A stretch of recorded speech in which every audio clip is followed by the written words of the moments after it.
दोस्तों, आज हम आपको बताएंगे बहुचर्चित और सबसे कम समय में एक नए मुकाम हासिल करने वाले श्री धाम बालाजी बागेश्वर धाम के बारे में। कैसे धीरे धीरे ये धाम प्रसिद्ध होता चला गया और क्या क्या चमत्कारी भाव हैं और क्या यहाँ की महिमा है, इसके बारे में देखिए पूरा वीडियो, सारा रहस्य आपको पता चल जाएगा। नमस्कार दोस्तों, आप सबका एक बार फिर से हमारे यूट्यूब चैनल एक नया वीडियो में बहुत बहुत स्वागत। आज हम बात कर रहे हैं चर्चित और प्रसिद्ध धाम बागेश्वर बालाजी धाम की बात कर रहे हैं। उनके पुजारी पंडित धीरेन्द्र शास्त्री जी की बात हो रही है। इस समय सोशल मीडिया पर बहुत चर्चित हैं और बहुत से आरोप लगाए जा रहे हैं, लेकिन वो बताते हैं कि उन पर श्री बागेश्वर बालाजी की सिद्धि है और उनका आशीर्वाद है, जिससे वो लोगों के मन की बात जान लेते हैं और उनकी मनोकामना पूर्ण करने का आशीर्वाद देते हैं। ये हम बात कर रहे हैं पंडित धीरेन्द्र शास्त्री जी का जन्म सन 1996 में छतरपुर के एक गांव में हुआ था। बहुत ही एक कमज़ोर परिवार से संबंध रखते थे। खुद धीरेन्द्र शास्त्री अपने एक दरबार में कहते हैं कि बचपन में उनके पास कभी कभार तो एक वक्त का भोजन भी नहीं था। हमारे पिताजी बहुत गरीब थे। वे दान दक्षिणा लेकर किसी तरह से परिवार का भरण पोषण करते थे। एक दिन हमने उनसे कहा कि हम वृंदावन जाना चाहते हैं, वहाँ पढ़कर कुछ कर्मकांड पढ़ना चाहते हैं। उनके पिताजी के पास उस वक्त 1000 रुपये नहीं थे।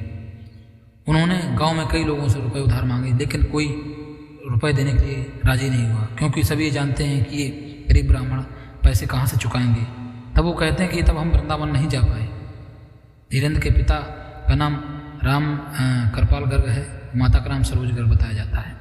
उनका एक छोटा भाई है और उनके दादाजी एक सिद्ध संत थे जिनका नाम आसपास क्षेत्र में था और वो निर्मोही अखाड़ा से जुड़े हुए थे और कभी कभी दरबार भी लगाते थे।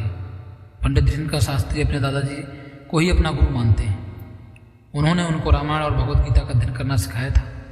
पंडित धीरेन्द्र शास्त्री ने बड़ी मुश्किल से हालातों से 8वीं तक पढ़ाई की अपने गांव में। इसके बाद वो पैदल जाकर दूर के एक कॉलेज में, स्कूल में उन्होंने 12वीं की पढ़ाई की।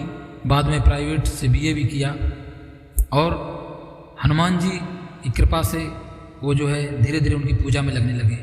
उनके दादाजी का स्वर्गवास हो गया और धीरे धीरे वो दादाजी के द्वारा बनाए हुए हनुमान जी के मंदिर में पूजा पाठ करने लगे और बताते हैं कि उनको वहाँ पर दिव्य अनुभूत का एहसास होने लगा और लोगों के दुख दूर करने के लिए धीरे धीरे दरबार लगाने लगे और अर्जी लगाने लगे।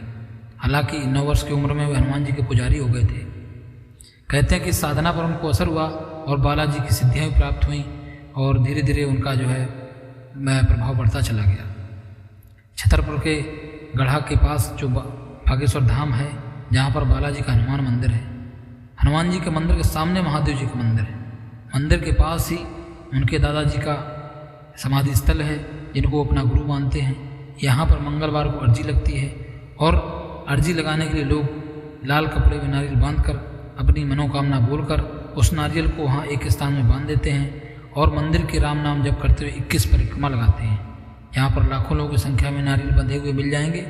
मंदिर के पास ही गुरु जी का दरबार लगता है, जहाँ लाखों लोग आते हैं और अपनी अर्जी लगाते हैं और अपना प्रश्न पूछते हैं और उसका निवारण कराते हैं। इस प्रकार से धीरे धीरे पंडित धीरेन्द्र शास्त्री जी का दिव्य दरबार लगने लगा और दरबार के अलौकिक चमत्कारों के वीडियो भी सोशल मीडिया पर पोस्ट होने लगे।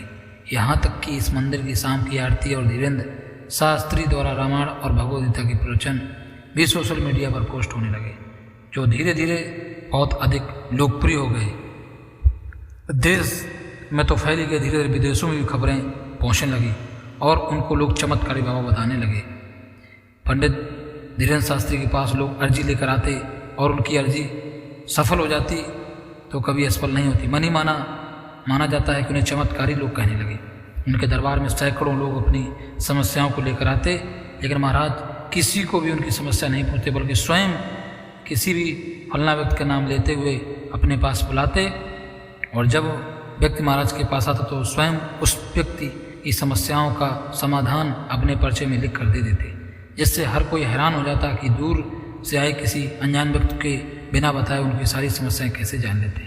कहा जाता है कि शास्त्री बड़े विद्वान हैं और भक्तों की समस्या को पहचान लेते हैं। परिवार में पुत्र का नाम, पुत्री का नाम, पिता का नाम खुद ही बता देते हैं। इस प्रकार से सोशल मीडिया और चैनलों पर उन्हें बहुत जल्दी सफलता मिलती चली गई और आज वो प्रसिद्ध महात्मा होते जा रहे हैं।